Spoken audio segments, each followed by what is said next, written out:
Corona virus के मामले में अमेरिका और चीन के बीच पहले से तनाव चल रहा है और अब एक नया बवाल खड़ा हो गया है। कोविड-19 के इस महासंकट की घड़ी में ताइवान को WHO से बाहर कर दिया गया है।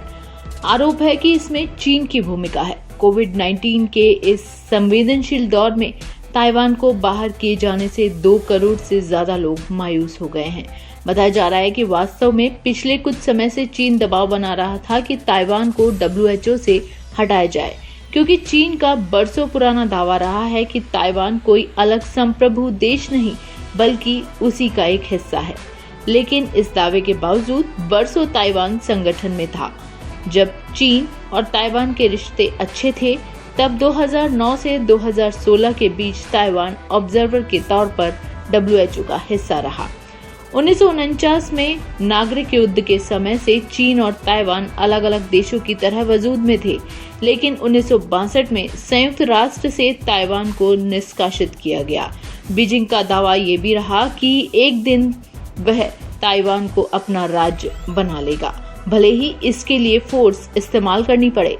चीन ने हाल ही में कहा था कि ताइवान अगर खुद को चीन का अंग घोषित करे तो चीन के अंग के तौर पर WHO की सभा में शामिल हो सकता है, लेकिन ताइवान ने चीन की इस शर्त को मानने से इनकार कर दिया। बहरहाल अब WHO की आगामी मीटिंग में इस बारे में कुछ तय हो सकता है। इधर ताइवान के 2 करोड़ से ज्यादा लोगों को विश्व स्वास्थ्य संगठन की मुख्य धारा से अलग कर दिए जाने को ताइवान समर्थक न केवल अन्याय बता रहे हैं, बल्कि इस कदम का विरोध भी कर रहे हैं। एक विडंबना ये भी है कि ताइवान ने वायरस से लड़ने और नियंत्रित करने के मामले में सीमित संसाधन होने के बावजूद दुनिया की तारीफ हासिल की। बजाय इससे सीख लेने के उसे WHO से बाहर कर दिया गया।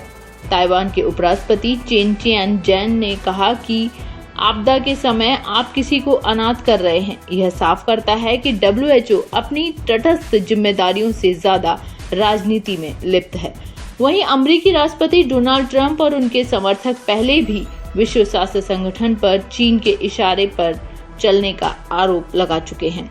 इसी हफ्ते ट्रंप ने यह आरोप भी लगाया कि WHO लोकहित की जगह सियासत में ज्यादा दिलचस्पी ले रहा है। ताइवान को चीन के दबाव में संगठन से बाहर किए जाने के फैसले ने साफ तौर पर जाहिर कर दिया है कि WHO पर चीन का प्रभाव तो है। एक कारण ये भी है कि वास्तव में साई इंग-वेन के दोबारा राष्ट्रपति चुने जाने से चीन की मुश्किलें बढ़ गई हैं। साई चीन की एक राष्ट्र परिकल्पना में ताइवान को देखने की विरोधी रही हैं और ताइवान के स्वतंत्र देश के दर्जे के लिए लड़ती रही हैं। 2016 में पहली बार साई के राष्ट्रपति बनने के बाद से ही चीन ताइवान के खिलाफ दबाव बना रहा था।